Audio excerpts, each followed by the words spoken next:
Les decía, voy a exponer a partir de ahora bajo el sesgo de cuáles pueden ser eventualmente algunos de los ajustes que obviamente con la prudencia y el cuidado que mencioné en la apertura, creo que hay que tener para atreverse a ajustar en alguna medida las disposiciones que hoy día tiene la Ley General de la Administración Pública.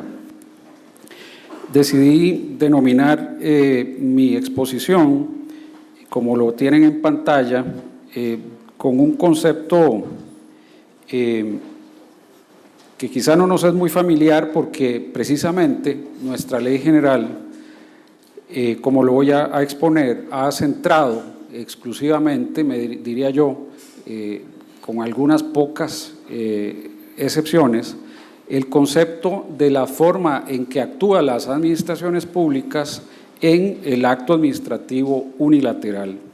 En las sesiones del día de hoy, en la mañana, tuvimos la oportunidad de ver cómo en realidad hay otras formas que en una sociedad bastante más compleja que la que había hace 50 años cuando se redactó la ley, hacen necesario valorar la acogida de otras formas de actuación de las administraciones públicas. Si ustedes estudian, revisan los antecedentes de la aprobación de nuestra Ley General, podrán percibir claramente que era intención expresa de los redactores procurar que sus disposiciones estuvieran centradas en el balance entre la prerrogativa y el derecho de los particulares, y de ahí pues el sesgo regulatorio. Me da la impresión de que en una problemática como la que hoy tenemos en el Estado, en la sociedad costarricense, donde encontramos un Estado que no es eficaz en el desarrollo de sus tareas, que reiteradamente las deja de asumir con eficiencia y eficacia, quizá esa tarea que originalmente tenía interés en ese momento histórico de balancear el ejercicio del derecho, de los derechos, las potestades de imperio con las garantías y los derechos fundamentales, podría dar paso hoy día a ese objetivo, algo como procurar mayor eficacia en la acción de las administraciones públicas, y eso pudiera ser que empiece por considerar otros mecanismos, otras formas de actuación de las administraciones públicas que no sea exclusivamente el acto administrativo. Decía que nuestra Ley General hoy día mantiene, como hace 50 años cuando se redacta, una teoría de las formas centrada básica y exclusivamente en el acto administrativo unilateral, y más allá, no solo eso, sino en el acto administrativo formal, en la conducta administrativa formal, y como consecuencia en la conducta administrativa formal y escrita. No en vano, cuando leemos cuáles son los elementos que dice la Ley General que deben estar presentes para que el acto administrativo no sea un acto viciado, pues encontramos, por ejemplo, la norma que regula su contenido.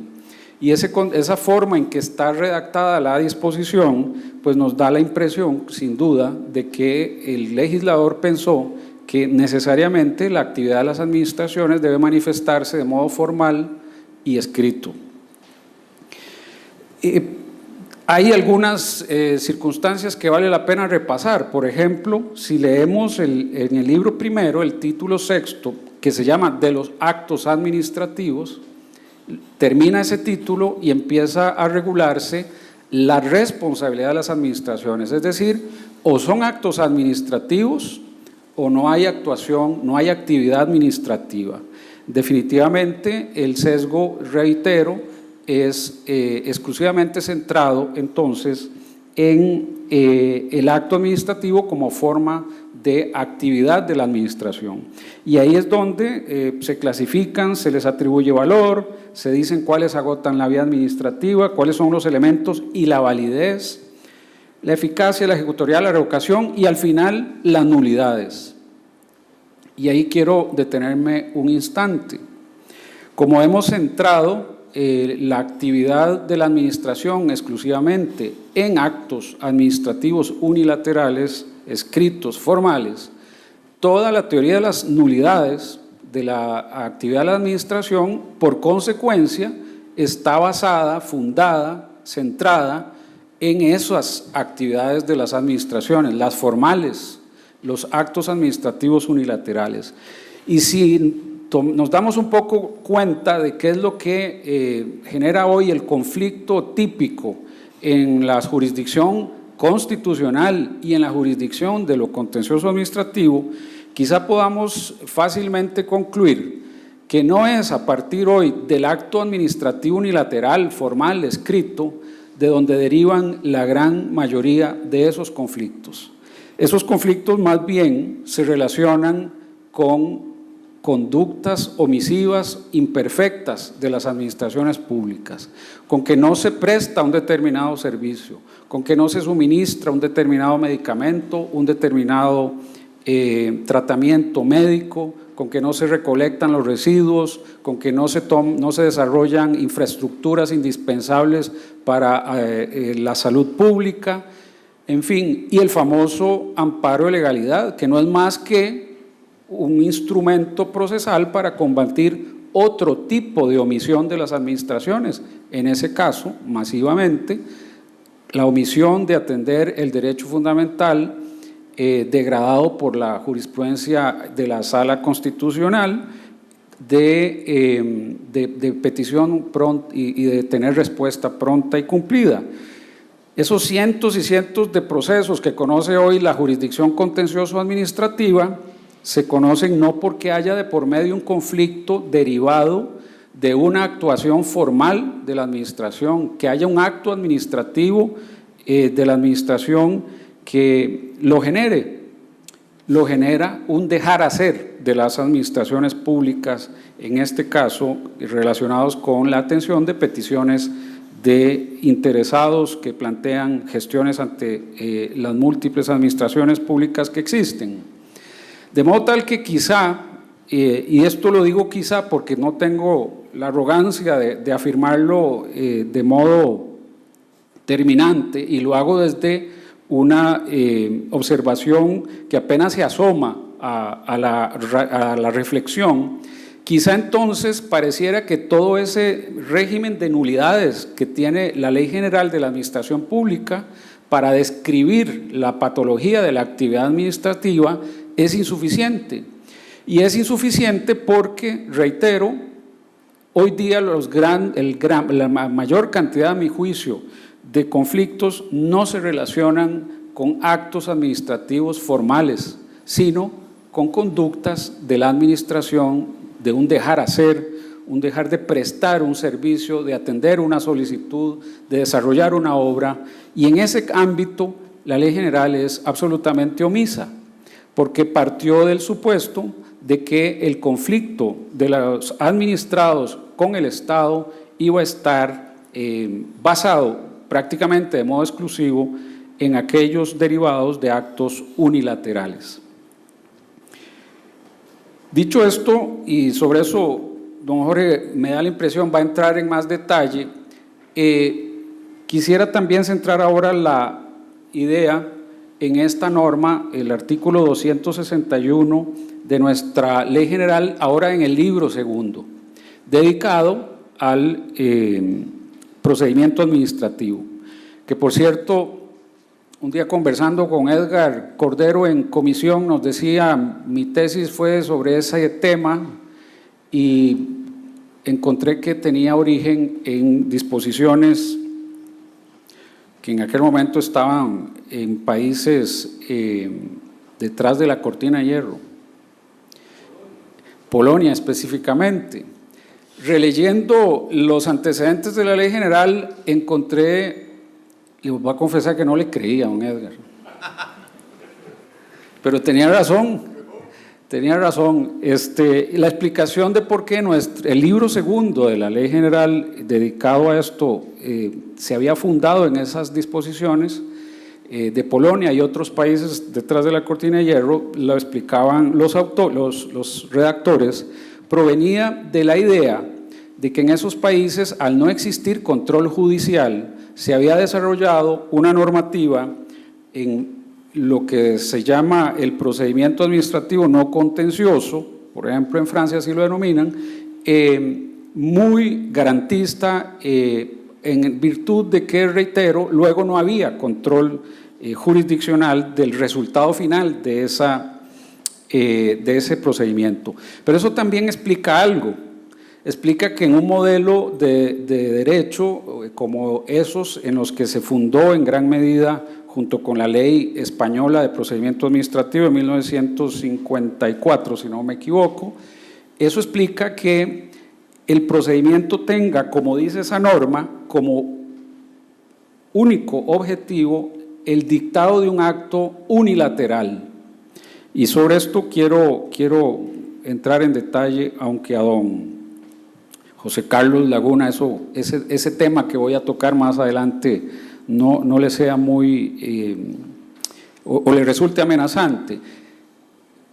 El procedimiento no solo está basado, fundado y dirigido a que se dicte un acto administrativo formal, escrito, sino además unilateral.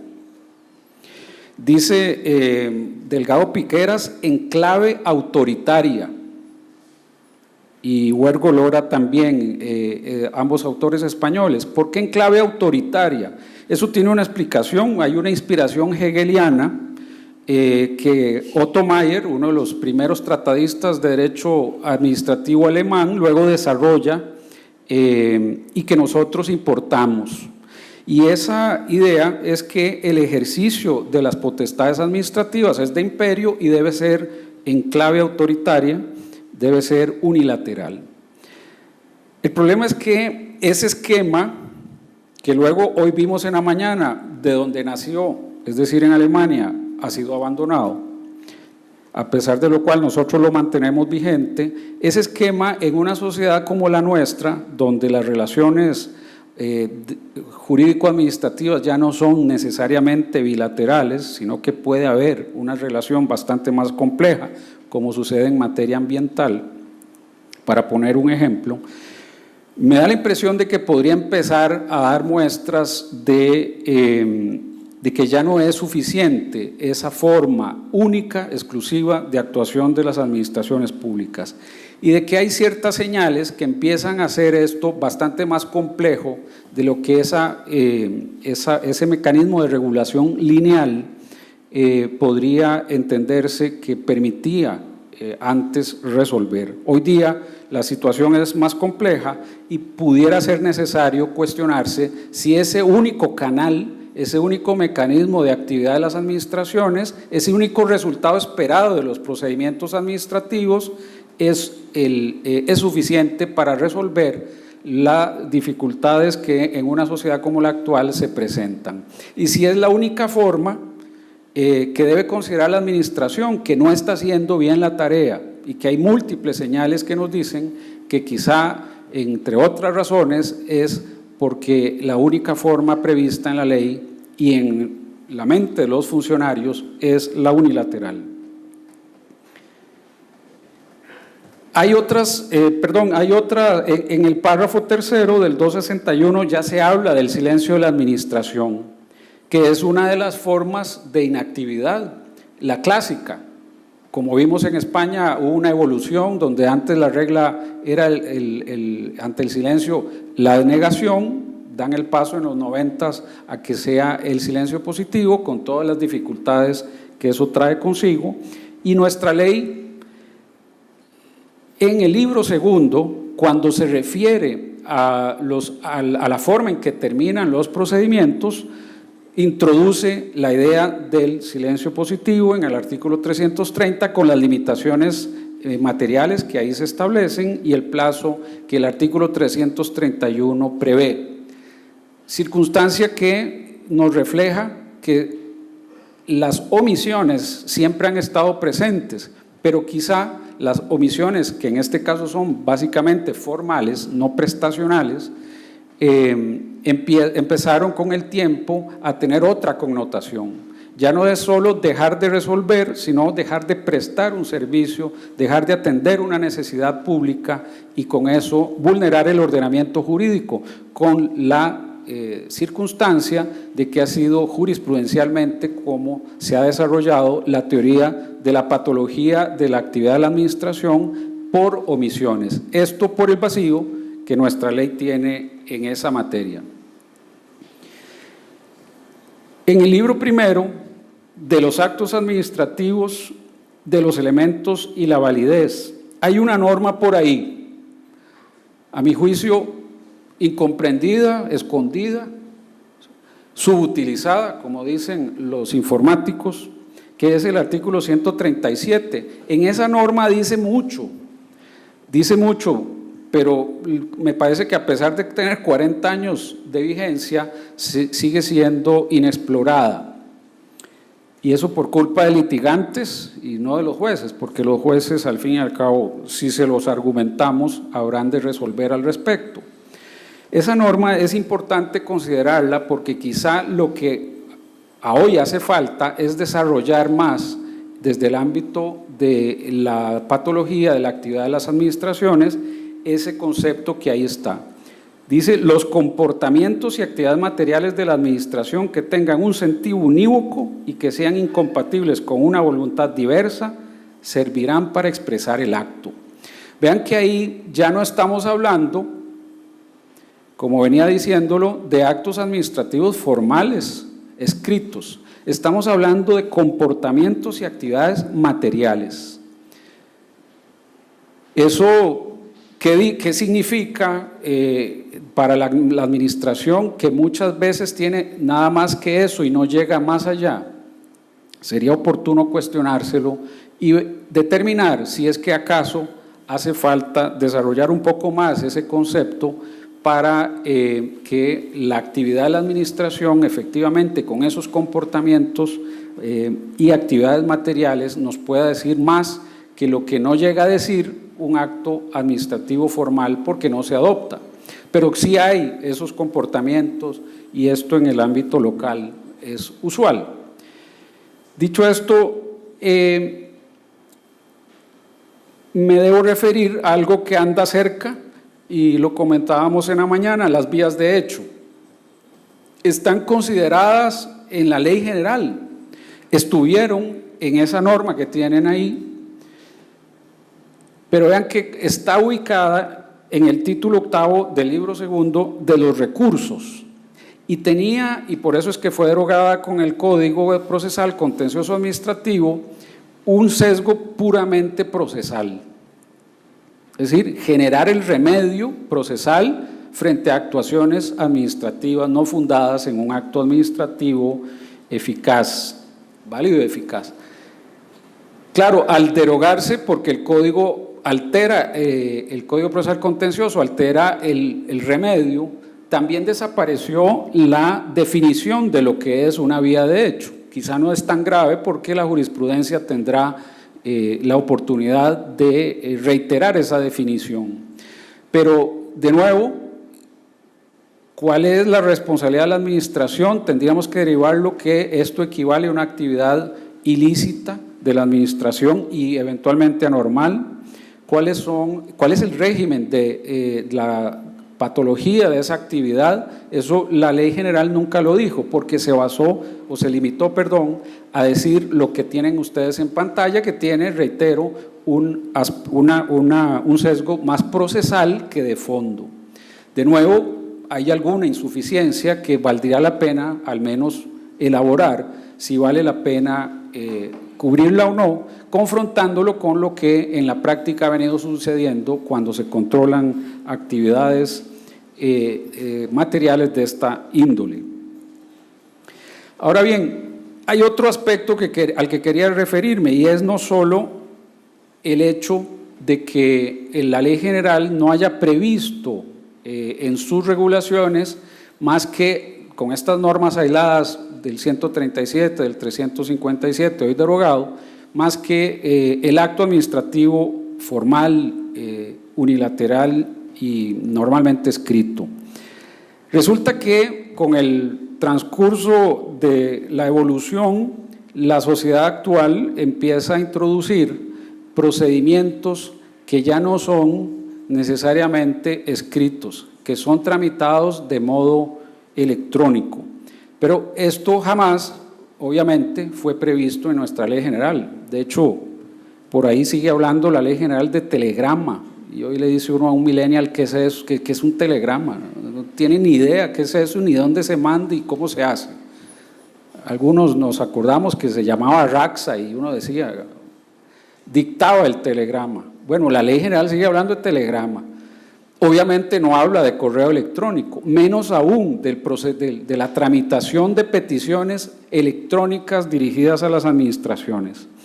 Y resulta que, a pesar de ese vacío, por ejemplo, nos ha tocado en nuestra oficina atender procedimientos que se tramitan en el Ministerio de Salud bajo el sitio web que se llama Regístrelo. Ahí se tramitan los registros sanitarios, así se les denomina, de medicamentos, entre otros productos.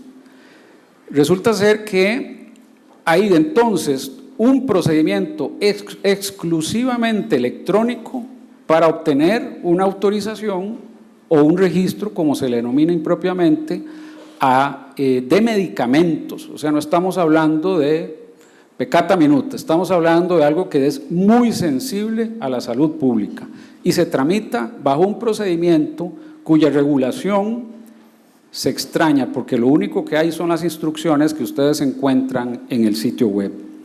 Y en ese procedimiento, junto con otro que les voy a comentar, resulta ser que se desmaterializa el acto administrativo en alguna medida y se notifica, obviamente, vía correo electrónico, pero vean la fórmula, este es el otro ejemplo que ahora retorno, vean la forma en que se hace la notificación. La solicitud de registro sanitario del producto tal ha sido prevenida por el Ministerio de Salud. Para mayor detalle, ingrese a la plataforma Regístrelo y verifique la información.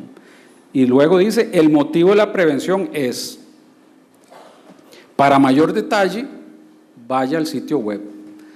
Si eso lo confrontamos con el concepto de contenido que tiene la ley general, ¿pasará la prueba o no la pasará?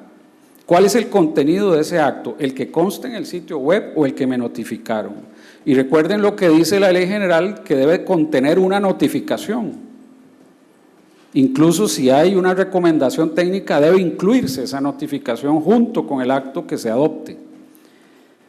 Al final, aplican la ley general, de lo contrario se procede a cancelar el trámite según el 264 de la ley general. A mí, desde hace varios años, estamos viendo esos procedimientos. Cuando nos solicitan concurso profesional, nos envían una serie de correos electrónicos y uno siempre se queda esperando como, ¿y dónde está el expediente administrativo? En el sitio web. Y yo lo puedo ver, no, solo el que esté autorizado con una firma electrónica. Le puedo enviar los correos que he intercambiado con el ministerio. Esto no es que esté mal, por supuesto. Vamos a ver que el derecho comparado lo ha empezado a considerar. El tema es si nuestra ley general no debería estar a tono con esas consideraciones, con esas realidades, porque no estamos hablando de algo que va a llegar a pasar, no, ya está pasando en el caso del Ministerio de Salud. Y entonces habrá que decir algo en nuestra ley general. Como ha sucedido, lo vamos a ver en el caso español, francés y alemán, en sus leyes respectivas. Y hay otro que es el trámite de planos, procedimiento de aprobación de planos para obras privadas y públicas, 100% digital, el famoso APC. Nos tocó o nos toca todavía en un proceso contencioso administrativo encontrar algunas dificultades que esto trae consigo. El actor, ahí estamos, en nuestro caso somos codemandados, somos abogados de los codemandados, el actor quiere impugnar la decisión de haber permitido la construcción de una torre de telecomunicaciones. Y advierte uno al analizar la demanda las grandes dificultades que le supone a este actor poder identificar la conducta que quería impugnar. Incluso hacía referencia a la inexistencia de un procedimiento, a la inexistencia de un expediente administrativo como parte del vicio. ¿Por qué? Porque los planos de esa torre se aprobaron mediante la plataforma APC del Colegio Federado de Ingenieros y Arquitectos, que hay que decir que es una ventanilla única, porque el colegio lo que hace es tasar la obra, cobrar lo que tiene que cobrar, pero también intervienen en ese procedimiento electrónico el Ministerio de Salud y otras entidades para valorar lo que a cada cual le es propio de su competencia. Al final hasta demandó dentro del proceso al Colegio Federado de Ingenieros Arquitectos porque no entendía muy bien por dónde venían los balazos, como dicen por ahí, y a la fecha sigue sin entenderlo, por dicha para mi cliente.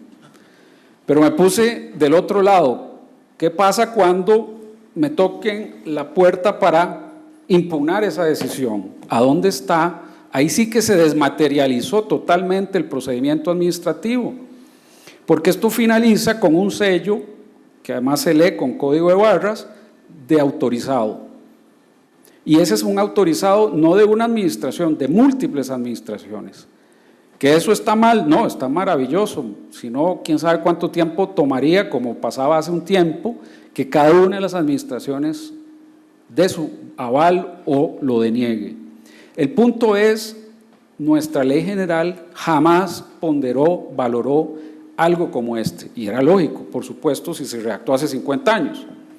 El tema es que entonces nos toca la tarea de descifrar qué hace falta que diga la ley general para este tipo de procedimientos que, como ven, ya se da en el Ministerio de Salud y ya se da en el caso del Colegio Federal de Ingenieros Arquitectos, pero que involucra a otras administraciones más para la aprobación de los planos de una obra determinada, privada o pública. De modo tal que parece claro que hay una deficiencia en nuestra ley que nos toca retomar o enfrentar o maniobrar con ella. Obviamente no vamos a improvisar, no nos vamos a dejar llevar por el entusiasmo y a manchar la obra de arte, pero hay que hacer algo definitivamente. El contenido del acto, la comunicación de los actos en estos procedimientos, la forma, el medio, el contenido de esa notificación, el régimen de nulidades, podría ser el mismo para un procedimiento digital que para uno escrito, como el regulado por el libro segundo de la Ley General. Hay una serie importante de cuestionamientos que hacerse y que vale la pena empezar a enlistar, especialmente hoy que ya hay ejemplos concretos de procedimientos que se tramitan de modo digital. Y bueno, en el derecho comparado ya hay ejemplos. Ahí tienen la norma, el 3A de la Ley de Procedimiento Administrativa alemana, que regula la comunicación electrónica. Ahí hay un ejemplo claro de lo que ha sido necesario regular, en este caso, para el legislador alemán. También en la ley de régimen jurídico español hay una norma, asistencia en el uso de medios electrónicos a los interesados. Dentro de muy poco, ya a los abogados nos tocó, pero a todos les tocará en el curso de este año, solo se podrá emitir factura electrónica. Todos los pequeños comerciantes están en capacidad de descifrar lo que hay que hacer para facturar electrónicamente. ¿Quién sabe? Todo indica que no. Bueno, en esta disposición, las administraciones deben garantizar a los interesados que puedan relacionarse con la administración a través de los medios electrónicos, para lo que pondrán a su disposición canales de acceso. Pero también puede darse el caso de que hay administraciones que, aunque estén obligadas a procesar las peticiones vía electrónica, sean las mismas administraciones las que no están en capacidad de hacerlo. Eso puede llegar a suceder y creo que sucederá en algunos gobiernos locales todavía hoy. Y hoy nos hablaba la profesora Molino de la ley reciente francesa, donde también hay una disposición en este Código de Relaciones entre el público y la administración en esa materia. Es decir, nos agarró tarde por variar. Ya al otro lado del Atlántico y probablemente de este lado también habrán legislaciones que sí están considerando esta realidad del trámite de los procedimientos de modo digital. Y bueno, quienes estamos aquí, casi todos, ya estamos familiarizados con el trámite en el Tribunal Contencioso, electrónico o digital. Ya más o menos hemos ido superando la dificultad, la curva de aprendizaje, pero hay que ponerse un poco del lado del particular. Cuando el particular se enfrente a una administración que le diga solo vía electrónica puedo recibir sus demandas, hay algunas disposiciones que he encontrado en el derecho comparado que empiezan a considerar la necesidad de balancear esa exigencia de transparencia, sí, pero que no es tan sencillo de establecer como regla. Y la tendencia en compras de las administraciones es precisamente esa, que el SICOP pase a ser el único canal para que las administraciones adquieran bienes y servicios. De modo tal que no es exclusivamente en el ejercicio del poder de policía de las administraciones, sino en otras como las compras del Estado, donde el procedimiento, el trámite de esa actividad de las administraciones, lo siento, no le voy a hacer caso, me falta mucho todavía, don Joaquín, ya casi termino, no se preocupe, no se me ponga tenso. Y ahí hay una consideración que introduce el segundo tema, habían más, pero bueno, por lo visto el tiempo no lo permite, que quería introducir y que se habló hoy en la mañana. El profesor Pillow decía el concepto del Estado cooperativo alemán, pero no es exclusivo del modelo alemán. Ya he comentado cómo la doctrina española empezó a hablar de la necesidad de la terminación consensual de los procedimientos administrativos desde los años 90. ¿Y a qué me refiero con esto? Como lo vimos, el procedimiento administrativo, según la ley general, está considerado para que tenga exclusivamente como término un acto administrativo unilateral. Por ahí creo que era el 317 que dice que en la audiencia uno puede proponer alternativas y de ahí nos hemos agarrado algunos para decir, bueno, ahí se puede algo más, porque dice alternativas, puede que sea un modo alternativo de solución del conflicto. Como dice el maestro García Enterría en ese párrafo, el acto unilateral asegura la sumisión, eso no cabe duda, pero es incapaz de suscitar el entusiasmo y el deseo de colaboración. Y si yo quiero desarrollar una urbanización, ¿no será mejor convenir, en el buen sentido de la palabra, cómo la desarrollo y no estar sometido a una comunicación unidireccional, lineal? Ahí es donde los intereses públicos podrían muchas veces coincidir con los privados y encontrar una solución más eficaz para unos y para otros. Pero si seguimos asidos al concepto del acto unilateral, pues vamos a tener esa dificultad. Y las cosas son más complejas hoy día que antes. El Código Contencioso Administrativo tiene esa norma que ha introducido la posibilidad de que la administración concilie sobre la conducta administrativa, su validez, sus efectos, con independencia de naturaleza pública o privada.